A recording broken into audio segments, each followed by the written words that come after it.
تحولات تکنیکی زمان معاصر از عالمان و دانشمندان، آموزگاران تقاضا می نماید که به خاطر با زمانه هم قدم بودن باید به رشد فنهای دقیق که اساس پیشرفت اقتصاد ملی به حساب می رود زمینه مساعد فراهم آورند. زیرا آموزش فنهای دقیق به خوانندگان و دانشجویان امکانیت می دهد که غایه های مهم ملی به تحولات روندهای تکنولوژی، رشد ساحه های صناعت، تندرستی، علم، معارف، اقتصاد، تجارت تأثیر رسانیده ایستاده در نوبت خود به پیشرفت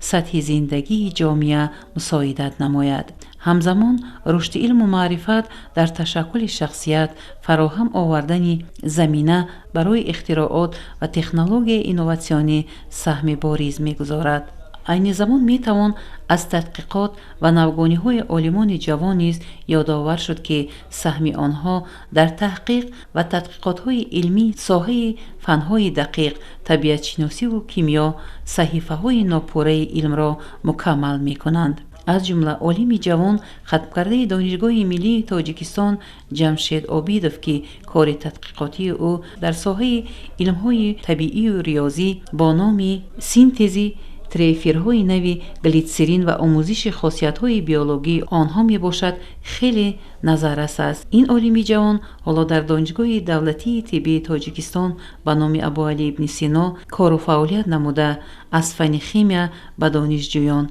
درس میگوید. یادآور شدن به مورد است که سال 2021 برای دستاوردها در ساحه علم‌های طبیعی و ریاضی جمشید عابیدوف را به جایزه به نام اسماعیل سامانی برای عالمان جوان در ساحه علم و تکنیک سزاوار دانستند. چخیلی که به ما معلوم است سالهای 2020 سال 2040 همچون سالهای رشد علم‌های دقیق طبیعی و ریاضی را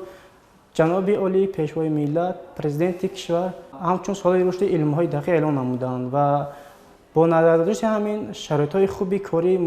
مهم و آرام دسترس کردن ادبیات‌های علمی و اشتراک در کنفرانس‌های جمهوریوی و بین‌المللی برای جوانان فراهم آورده شد. چرا که به ما معلوم است برای من همچون سال رشد علم‌های دقیق برای من همچون سالی با برابر بود که من در سال 2021 من صاحب جایزه به نام اسماعیل سامانی گشتم و عالمان جوان دستگیری کرده میشوند، رو بلند کرده میشوند و با مکافات‌های درجه عالی یعنی مکافات‌های گوناگون یعنی سزاوار کرده میشوند. برای کارهای علمی تمام شرایط‌ها مهیا کرده شده است و در دایره کار علمی خود زیاده از 62 ماده‌های نوی از جهت بیولوژی فعال سینتز کردم که بعضی از ماده‌های حاصل کرده شده را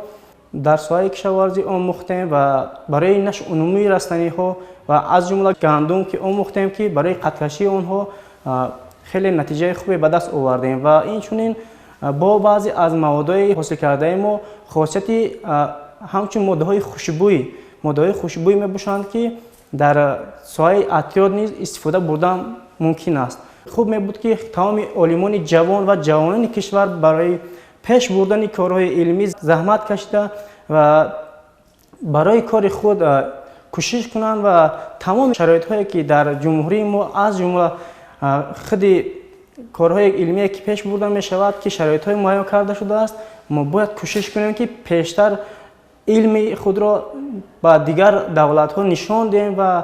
سزاوار جایزه‌های گوناگون گردیم. البته اگر ما خواهیم که در آینده از رشد علم از دنیا عاقب نمانیم، باید جوانانمان را به آموزش علم‌های دقیق شوقمند و جلب نماییم و باعث خوشبختی ماست که پرزیدنت مملکت از آغاز فعالیت خویش علم و معارف را ساحه‌های افضلیت‌ناک کشور اعلان نموده به رشد همه‌جانبه علم و معارف بخصوص علم‌های دقیق و توسعه روندهای تکنولوژی معاصر از جمله سرعت بخشیدن رشد علم‌های دقیق یک قطار تدبیرهای مهم را عملی گردانیده زمینه و شرایط‌های مساعد فراهم آوردند. مثالی برجسته این گفته‌ها با اعلان کردن سال معارف و فرهنگ تکنیکی میباشد که اعلان 20 ساله آموزش علم‌های دقیق ادامه منطقی آن به حساب می رود. бинобар ин дар роҳи расидан ба ин ҳадафҳои пешрафтаи роҳбарияти давлату ҳукумати тоҷикистон ҳамагон бояд тамоми кӯшишу ғайрати худро равона созанд, зеро амалӣ гардонидани аҳдофи созанда бешак барои тарбияи кадрҳои лоиқи даврон, насли нави эҷодкору ихтироъкор, муҳандисону татбиқгарони илму истеҳсолот мусоидат хоҳад намуд.